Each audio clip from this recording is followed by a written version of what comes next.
Hi there guys, welcome to Dino's Vault and welcome to my mega comparo video of the bikes in the 150 to 160cc category.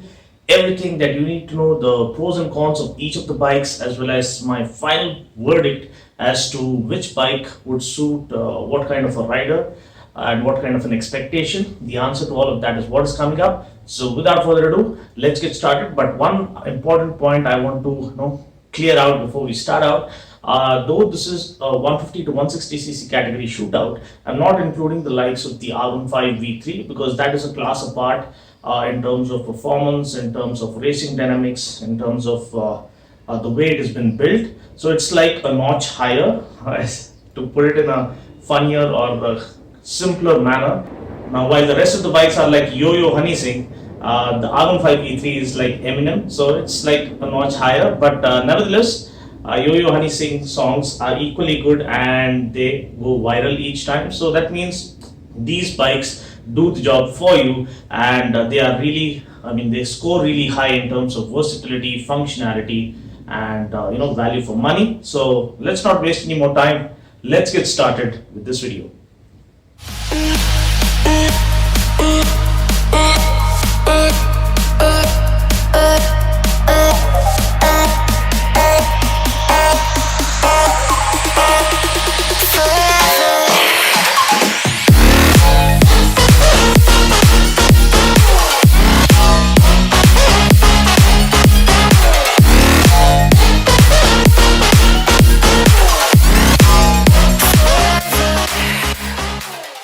Okay, so let's first start this shootout by looking at the Gixxer as well as the Gixxer Sf. The Gixxer gets a more plain Jane looking dual tone paint scheme now, which doesn't look as attractive as the SP edition or even the last year's paint schemes. Fortunately, we still have the SP edition on sale, and we also have the stunning looking black and blue color variants which look much better than this red and silver dual tone paint scheme. Now coming to the performance section, this is where the Gixxer has always shined like the morning star. It is lightweight, it's agile, it's an absolute delight on the street as well as on the track. Superb handling, great high speed stability up to speeds of around 90 km per hour, easy to flick around in city traffic, and this bike offers an overall fatigue-free riding experience with a light clutch feel, a light and crisp throttle action, and even the braking is decent enough, but I personally would prefer a larger disc compared to the 266mm front disc that we get with this bike. The 41mm front forks are best in class and offer a superb front-end feel. The 7-step adjustable rear monoshock is also ideally set to offer good comfort at lower speeds and superb stability at higher speeds. The all-digital Speedo Console is the best equipped one in the entire segment, with a gear position indicator, a clock, and a programmable RPM shift light indicator. Even mileage-wise, as per user feedback from friends who own this bike offers close to 50 kmpl if ridden sensibly, and when we couple that mileage with the kind of performance and fun that this bike has on offer, the Gixxer appears unbeatable and right ahead of the entire pack. It is also one of the lightest bikes in this entire shootout, weighing in at just 135 kgs. So overall, the bike is so perfect that it still has what it takes to be the segment leader. So what about the cons of this bike? First of all, the pillion seat is so small that it can only accommodate the supermodels from Fashion TV. Secondly, I feel the bike's rear disc can offer slightly better feedback, though the front disc does end up doing a fairly decent job. Now, though the braking is decent overall, when we look at the competition, we only get a 266mm disc up front compared to 282mm disc of the FZS version 2 and 276mm disc of the Hornet and a 270mm disc of the RTR 164V. So I hope Suzuki offer a larger disc up front to match the competition and improve its overall braking performance. Thirdly, the bike gets only a 12-liter fuel tank. Now, since the bike is so good when it comes to high-speed stability, many would want to tour on this bike. So I hope Suzuki try and offer at least a 16-liter tank that would end up offering much better tank range when we couple that with the bike's amazing fuel efficiency. Now, finally, looking at the price, at around 78k ex-showroom Hyderabad for the rear drum brake variant, the Gixxer still remains the most affordable option in this entire shootout, alongside the Pulsar twin disc variant, although I personally feel the Gixxer should actually be compared with the Pulsar 160NS instead of the Pulsar twin disc variant, and the 160NS is a good 4k dearer.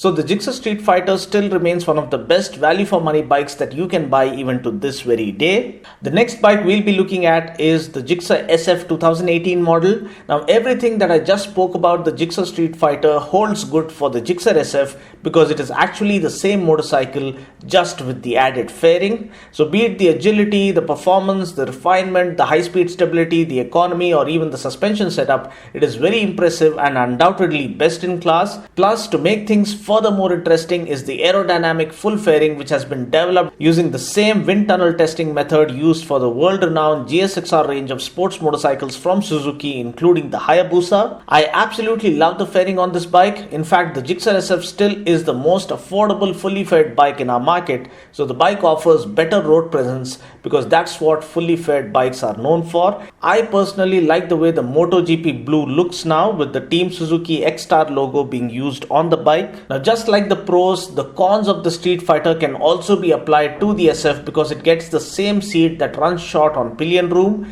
I wish the bike offered a bigger disc, but what's really interesting here are the variant options that we get to choose from. The Gixxer Sf was the first bike in the 150 to 160cc category to offer optional single channel ABS. Now of course we even have the Hornet offering optional ABS, but still we have to hand it over to Suzuki to be the first to take this initiative towards offering safety equipment even in the mass motorcycle segment. And let's not also forget the Intruder 155 which also gets single channel ABS as standard. So we have two bikes from Suzuki offering single channel ABS in the 150 to 160cc category, which is really awesome. Now single channel ABS means ABS is operational only on the front wheel, but still the braking is far better on the SF, and though the ABS variant is around 12 to 15k dearer than the non-ABS variants of its rivals, I feel we need to applaud Suzuki for offering ABS and support them by opting for the ABS variant despite the higher price tag, because this minimizes the chances of you getting involved in a fatal road accident, and I feel nothing is more valuable in this world than a person's life. We also do get an FI variant as well as an FI ABS variant, which means better fuel efficiency and lesser pollution, but with the carbureted variant being just as much as refined as the FI, I would suggest that you might as well go with the carb variant because it is easier to maintain and repair should your bike break down in the middle of nowhere. Now not every mechanic is trained to repair bikes with FI technology, so having a carb engine means the likelihood of getting any problem fixed even in remote areas is quite high. Also, bikes with fuel injection requires you to maintain at least 2 liters of fuel in the bike such that the injectors don't get spoiled, whereas that isn't the case with the carbureted engines. Also, replacing the fuel injectors is an expensive affair, so unless you don't mind shelling out the extra cash for getting the latest technology, you might as well go with the carbureted variant. Now, mileage is similar to that of the Gixxer Street Fighter, means if you ride the bike without over revving it or over abusing it, you can extract close to 50 kmpl from this bike. Pricing wise, the dual disc base variant starts from Rs 91k ex-showroom Hyderabad and goes up to 1,01,000 for the FI ABS variant, which is still a great value for money deal. Next, let's talk about the RTR 164V, the rebirth of a monster machine that gave a glimpse of what performance bikes felt like to the masses when it was first launched. The return of the Racing King was long awaited as members of the Apache tribe waited with bated breath as to what the next gen RTR 160 would have on offer. Believe me, the wait was worth it because TVS usually prefer to take their own sweet time while developing new products. Well, the RTR 164V brought the party to the masses by giving us so much more than what we hoped for or expected. I mean, the top end performance of the RTR 164V is best in class. There is no other bike that comes close. That's because the bike features a 4-valve engine that allows it to breathe easy at higher RPMs, so the more you rev the bike, the better it feels. Now this also comes courtesy of the NanoFrix coated piston that provides for a linear throttle response throughout the rev band. Also, the long plaguing issue of vibrations that always haunted the RTR 160 series has now been addressed as the new bike is completely void of any vibrations whatsoever. Please note that the RTR 164V is the most powerful bike in its segment, with the carbureted variant putting out 16.5 PS of max power and the FI variant putting out 16.8 PS. It also puts out more torque than any of its rivals, thereby making it a force to reckon with in the entire segment. The seat is spacious enough to offer adequate room for the rider as well as the pillion. The clutch feel and throttle feel are light and easy to operate. The gear shifts are smooth. Please note that the bike offers the longest wheelbase of 13 1357 mm next to the Pulsar 160 NS, which offers 1363 mm. Now this results in offering superb high-speed stability. The acceleration is quite intense from the mid to high range, but it just feels a little less intense in the low to mid range. Also, the mileage was always kind of an okie dokie for the RTR, around 42 to 45 kmpl, and though there is no official claim for this new RTR, I am hoping that the bike would deliver around 45 to 48 kmpl if ridden sensibly. Also, another major plus that falls to the favor of this bike is the way it sounds. This is undoubtedly the best sounding bike in the entire shootout, with the double barrel exhaust that has been specifically designed to offer a roaring bass heavy exhaust note. Also, with the design resembling the RTR 200, the asymmetric design language carried forward from the Draken concept definitely makes this one of the hottest looking bikes in this segment. The Speedo Console is another major plus for this bike. Please note that the carbureted model doesn't get a gear position indicator in the Speedo,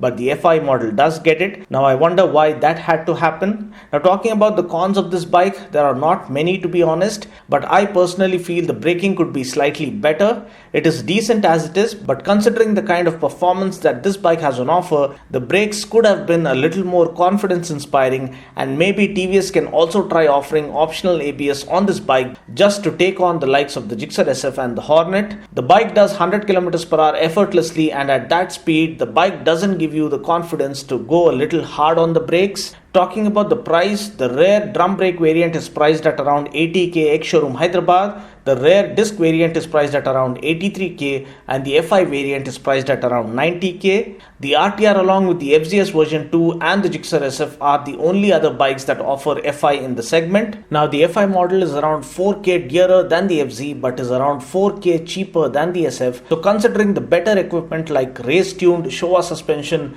ram air assist, pedal discs, a double barrel exhaust, optional Pirelli tires, etc., I feel the pricing of the RTR is quite reasonable.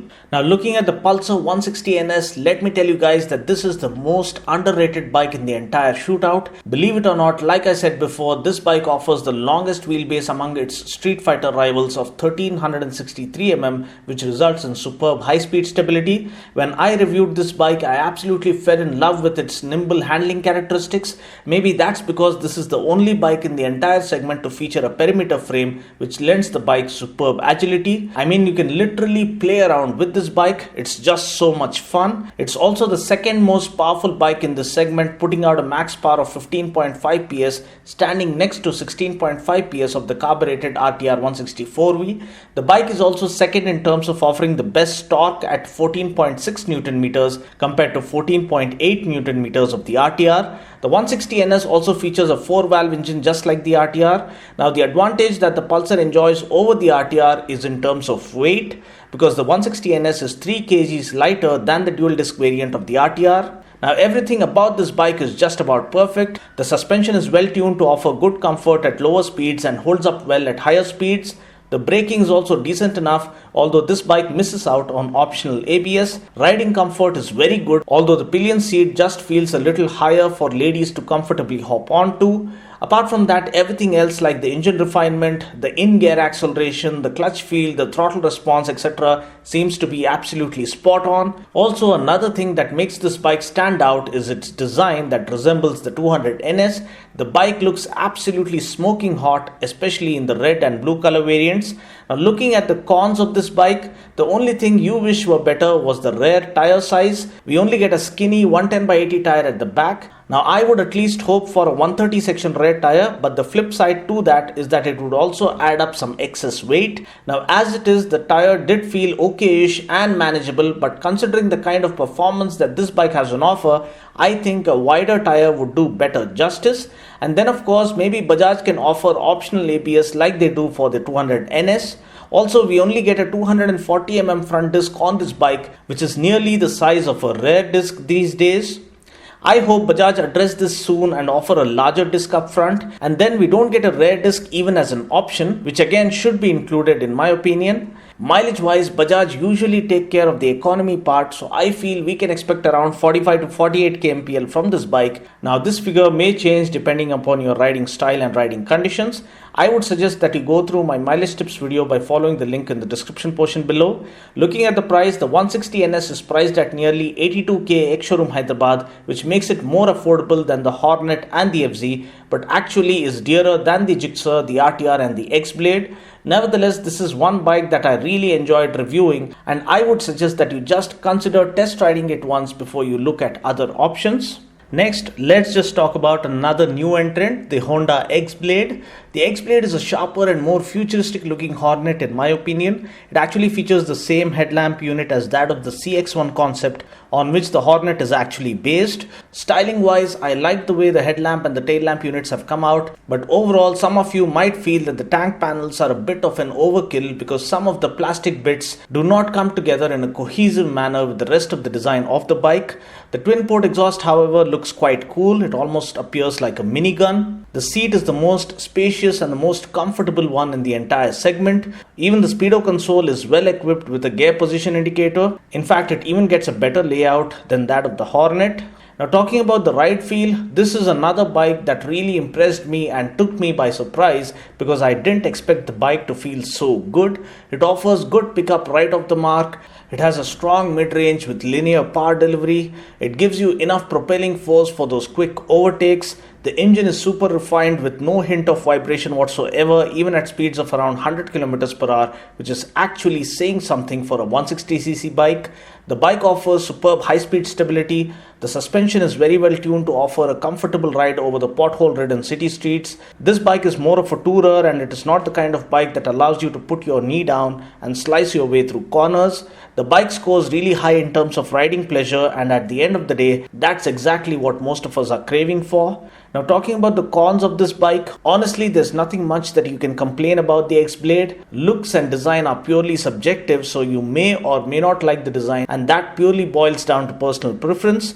The brakes are quite good on this bike with a 276mm front disc, which is the second largest front disc in the shootout after the FZS V2.0, which sports a 282mm front disc now. However, we only get a rear drum brake as of now. We don't even get an optional rear disc, but I guess with the Hornet already getting single channel ABS, it won't be long before the X-Blade gets the same treatment. Also, the bike offers a taller stance and looks quite huge, so it would suit average height riders and taller riders better when compared to shorter riders. Mileage wise, I think we can expect around 45 to 48 kmpl from this bike if we ride it sensibly without over revving it. Looking at the price, the X-Blade is quite aggressively priced at just around 80k ex-showroom Hyderabad, which makes it the second most affordable bike in this contest after the Gixxer and the Pulsar twin disc variant. And considering the kind of satisfying riding experience that this bike has on offer, it is definitely worth your money. Now let's just go ahead and look at the Hornet 160 as well, because the X-Blade and the Hornet appear to have so much in common, so much so that when you look at one, you're reminded of the other.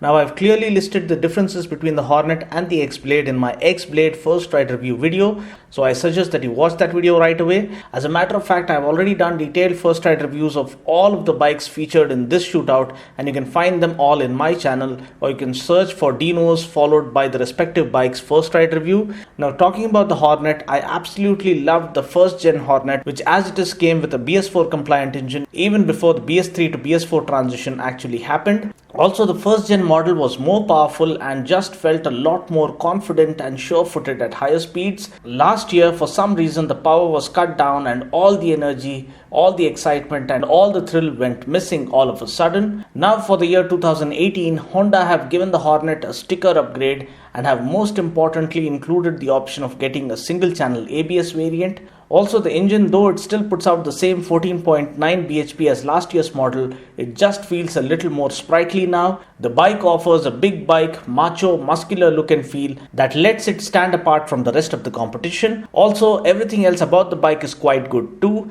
I mean, the seat is nice and spacious enough for the rider as well as the pillion. The clutch is light and the throttle response is nice and crisp. The gear shifts are smooth too. The high-speed stability is good, and the addition of CBS or combi brake system just makes the braking mechanism on board a lot safer. Please do watch my Hornet 160R review where I list out the differences between ABS and CBS. We also get a 276mm pedal disc up front and an optional 220mm pedal disc at the back, and the braking overall is quite good. Now talking about the cons of this bike, there's nothing much actually wrong with the bike except that though on paper it seems to offer more power and more torque than the X-Blade, I personally felt the X-Blade to offer a better riding experience than the Hornet. The suspension on the Hornet is slightly on the stiffer side to support the sporty performance of the bike, but on the pothole-ridden streets, the undulations do filter through and you end up feeling them, so it doesn't score very high in terms of comfort. Also, the pricing seems a little too high compared to its rivals. Mileage-wise, you can expect around 48 kmpl from this bike if you ride it sensibly. Looking at the price, as I mentioned earlier, the base variant for the rear drum brake variant starts at Rs 86k ex-showroom Hyderabad, which is on par with that of the FZ, but the FZ justifies that pricing by offering fuel injection, which the Hornet does not get. Also, the FZ offers best-in-class 282mm front disc along with a 220mm rear disc, so the Hornet is more expensive than the Gixxer, the RTR or even the Pulsar 160 NS, and honestly I feel you might as well pick up the lower priced X-Blade because it offers a much more pleasurable and pleasant riding experience compared to the Hornet. Now looking at the once reigning king of the segment, the FZ version 2.0, the FZ was the first to introduce a proper macho street fighter experience to the masses, but the mileage was the only major drawback it was suffering from, which is why Yamaha went ahead and launched the FZ version 2.0 with fuel injection just to make it a little more fuel efficient. The FZ is also the lightest motorcycle in the shootout, weighing in at just 132 kgs, but despite being incredibly lightweight, the bike offers superb high-speed stability up to speeds of around 90 km per hour, which is phenomenal and clearly highlights the engineering brilliance of Yamaha. Being lightweight, the bike offers a completely fatigue-free riding experience through the chock-a-block city traffic. Add to this a super light clutch and an ultra-light throttle action coupled with a smooth gearbox, and you almost have the perfect bike tailor-made to thrive and shine in city conditions. Further making things better is the latest inclusion of largest in class 282mm front disc and a 220mm rear disc, which pretty much seals the deal. Also, though on paper the FZ appears to be the least powerful bike, putting out a mere 13 bhp of max power, the reduced weight and the fuel injection system ensure that the bike offers a fun-filled riding experience, which comes courtesy of the super refined and the super responsive engine. Talking about the cons of the bike, well, now after the recent upgrade, there's hardly anything to complain about except for the slightly premium pricing of Rs 86k ex-showroom Hyderabad, which makes the FZ more expensive than the Gixxer, the RTR 160, the X-Blade and even the Pulsar 160 NS. However, the positive way to look at this is that the FZ is the most affordable bike in the entire segment to offer fuel injection, because the Gixxer Sf Fi variant is a good 8k dearer than the FZ. So when we look at it that way, the FZ starts making a whole lot of sense still. Next, let's just go ahead and look at the Suzuki Intruder 155. The Intruder is basically a cruiser with a retro modern design theme and the Gixxer's engine plonked into it. Yes, the powertrain is the same 155cc unit that puts out 14.8 PS of max power and 14 Nm of max torque, and this comes mated to a 5-speed gearbox. Now again, the main point of debate about the Intruder is the way it looks. As I mentioned in my first ride review of this bike, there are people who absolutely love this design while there are others who absolutely hate it. So it all boils down to personal taste and preference when it comes to design. I personally feel yes, the design is sort of an overkill, with the plastic bits being a little disproportionate. Now mind you, though we see plastic panels all over, the quality of the plastic and the fitting of the plastic is very well done, such that the panels are not clattering all over the place even while doing higher speeds. Another thing that impressed me the most about the bike is the handling. The handling is absolutely brilliant. The comfort factor is really high. The rider saddle is the most comfortable one that you'll find in the entire segment. However, the flip side to this is that the pillion seat is slightly smaller, so it doesn't really feel roomy enough for ladies to be comfortably seated on this bike. The performance is just as good as that of the Gixxer and the Gixxer Sf because it is the same super refined and super responsive engine. The bike scores really high on comfort and performance, and the high speed stability too is absolutely rock solid even at speeds of around 85 to 90 km per hour. The suspension is another major plus for this bike, with the bike sporting the same 41mm front forks from the Gixxer and the ideally tuned rear monoshock, which offer a perfect blend of comfort and performance. In terms of functionality and rideability, the bike is right up there with the best. If only you can get over the design of this bike, then this indeed is an amazing bike by all other means. Also, another major USP of this bike is that we get single channel ABS as standard, which further enhances the safety part. Talking about the mileage, I feel we can expect around 45 kmpl from this bike under mixed riding conditions, which is pretty reasonable considering the kind of handling and performance that this bike has on offer. Talking about the price, at around 103k for the carb variant, the bike feels a little overpriced because this makes the Intruder around 10k dearer than the Avenger 220 and around 20k dearer than the Avenger 180, which is a huge price difference. Now, despite the increased displacement of the Avengers, rideability wise, the chassis stability of the Intruder feels more confidence inspiring at higher speeds. However, design wise, both the Avenger twins look a lot more complete and attractive compared to the Intruder. So I guess we'll leave it here, because if you don't mind the looks of the bike and you want a bike that offers a more planted feel at higher speeds, then the Intruder among the cruisers is truly worth considering. Now, having gotten into the cruiser category, let's check out the newly launched Avenger Street 180 as well.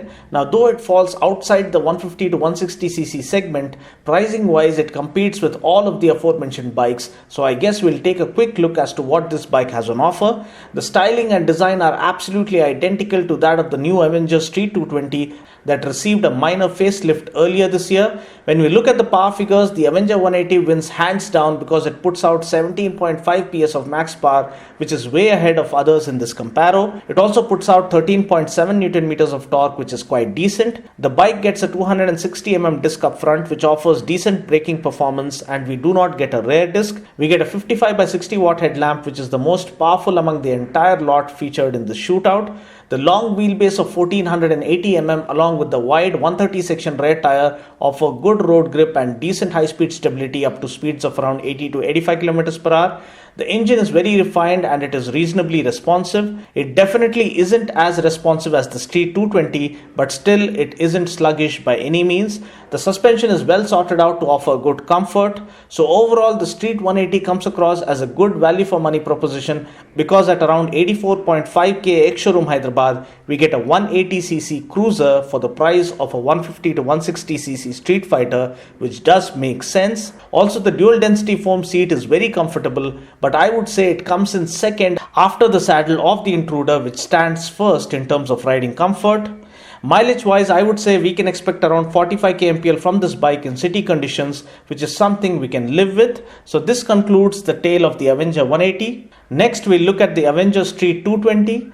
Now, I personally have always loved the Avenger 220 even before it got a major refresh a couple of years back. It looks amazing, it rides really well, it is very low on maintenance and is also very competitively priced. Now, this new Street 220 is again included in the shootout because of the sheer value it oozes. It is nearly 10k cheaper than the Suzuki Intruder, but it offers much more power at 19 PS and good amount of torque at 17.5 Newton meters. We get a 260mm front disc and braking is decent enough overall. The suspension is on the softer side to maximize comfort. The bike offers good pickup right off the mark. The engine is very refined. The clutch feel is light. The throttle response is nice and immediate without any latency. So overall, with the Harley Street 750 kind of styling, a super refined engine packing in good performance, low maintenance cost and reasonable pricing, the Street 220 is a very good option for those who have comfort as their top priority. Mileage wise, we can expect around 42 kmpl from this bike, and as far as pricing is concerned, at 93.5k ex-showroom Hyderabad, the bike seems to be well priced, especially when we look at Intruder 155, which costs 10 grand more. Yes, it does offer ABS, which the Avenger does not, but still overall the Avenger 220 makes a whole lot of sense when we consider all other aspects. Now finally, let's look at the reigning king of the 150cc segment, the Pulsar 150 D Tsi. Now, after being around for ages, the Pulsar still continues to sell well because it just fits the bill so perfectly. It offers a good, responsive and refined engine with good acceleration and good initial pickup. It is also fairly low on maintenance compared to its rivals. And despite the same design being made available for over a decade now, the bike doesn't feel outdated, and that's because this bike got a well ahead of its time design. Now for the UG5 edition, the Pulsar 150 gets the Pulsar 180 avatar. I mean, it's so clearly evident with the split seat layout and almost everything being absolutely identical to the Pulsar 180. It almost feels like Bajaj have taken the 150cc engine and plonked it into the Pulsar 180. Nevertheless, the bike's ride feel has also changed along with it donning a sportier avatar. The engine is a lot sportier now. I mean, earlier it was more of a commuter with a bit of sportiness, but now it is the other way around. It is like a sport bike with a slight commuterish feel. Apart from that, we also now get a larger 260mm disc up front and also a best-in-class 230mm rear disc, which is quite impressive. Also, the new blue and black body graphics really make the bike look a lot more attractive than before. We also get a wider 120 section rear tire now. Another USP of this bike is that the Pulsar 150 offers the largest fuel tank in this shootout of 15 liters, whereas most of the other bikes offer a 12-liter tank. So the Pulsar offers the best tank range, which is always good and would result in you making lesser stops for refueling. The Pulsar also still remains the only bike in this segment to offer backlit switches, which looks really cool at night. Mileage wise, the Pulsar is way ahead of the pack, wherein we can expect close to 58 kmpl if we ride the bike sensibly within its limits. Now there are other factors that also come into play when we talk about maximizing mileage, and I strongly suggest that you go through my mileage tips video by following the link in the description portion below. Now talking about the cons of the bike, there's nothing much to complain about now except for the fact that the Pulsar 150 now misses out on a kickstarter. Now though the push button start system works flawlessly, it's always good to have a kickstarter on board just in case the battery dies. So apart from this, everything else seems on the mark for the Pulsar twin disc model. Talking about the price, the Pulsar 150 twin disc, the undisputed king of this segment, is also still the most affordable bike in this segment, being priced at 78k ex-showroom Hyderabad, which is on par with that of the rare drum brake variant of the Gixxer Street Fighter. But we need to note here that the Pulsar offers the best-in-class 230mm rear disc at this price, which still makes it a very good proposition worth considering. So now coming to my final verdict, if you only care about riding pleasure and want a bike that is a great performer on the street as well as on the track and can do a bit of touring too, then the Gixxer and the Gixxer Sf still remain the best options out there. If you are not much of a track guy and only want a bike that offers clean and linear acceleration along with great high-speed stability and best-in-class longest seat with adequate room for the rider and the pillion, it has to be the X-Blade. The Hornet is also a great motorcycle, but the X-Blade feels better because it carries a more lucrative price tag. If safety is your top priority and you hope for ABS to be available for your bike, then the Gixxer Sf, the Hornet 160 and the Intruder seem to be good options, out of which I would suggest the Gixxer Sf. If you want a bike that is low on maintenance, scores high in terms of comfort and offers maximum bang for your hard-earned buck while also offering something different in the form of a cruiser, then I would suggest that you take a serious look at the Avenger Street 220. Not that the 180 is bad, but the 220 is just perfect by all means, and mileage wise there's hardly a difference of 3 to 4 kmpl between the two, and the 220 is a trusted and proven formula, something that actually resurrected the dead and buried Avenger franchise back to life. Next, if you are looking for any other cruiser option in this price range other than the Avenger, then the Intruder fits the bill perfectly by offering superb handling and performance while also offering the added safety of ABS as standard. Only thing that you need to consider is the styling, and if you're okay with it, you might as well go ahead with it. Next, if you always grew up with the dream of owning a Pulsar, then the Pulsar 160 NS is an amazing machine to own with the 200 NS kind of styling, the perimeter frame for unmatched handling characteristics, and it's also the most fun-loving motorcycle that I have reviewed to date. Next, if you're running tight on budget but still want a good bike that has a trusted and proven track record, something that's relatively low on maintenance, offers best-in-class mileage but still brings along all the goodies that you hope for, well then the Pulsar 150 twin disc is the bike for you, because the best-selling bike in this segment just ended up becoming more badass than ever before. And how can we forget the FZ version 2.0? I mean, it's incredibly lightweight, it gets the largest in class 282mm front disc, You can get an optional Kickstarter for this bike by paying around 2,500 rupees more, and it's just so very tailor-made to thrive in city conditions. It is easy to flick around, it offers great high-speed stability, it offers superb engine life being a Yamaha, and is priced reasonably well considering it comes equipped with fuel injection, which still makes it a safe bet even to this very day. Finally, we have the RTR 164V. What a bike! I mean, if performance is your top priority and you're looking for a bike that you can enjoy on the city streets, something you can take to the track day events and also do a bit of touring on, then the RTR 164V is an outstanding motorcycle that offers best-in-class top-end performance, a more contemporary asymmetric design philosophy, and great equipment on board with Showa suspension, optional Pirelli tires, optional FI, etc. Well, that's pretty much it for now. This wraps up my mega Comparo video. I just hope you found this video useful. Until next time, this is Dino saying ciao. Take care, God bless, and ride safe.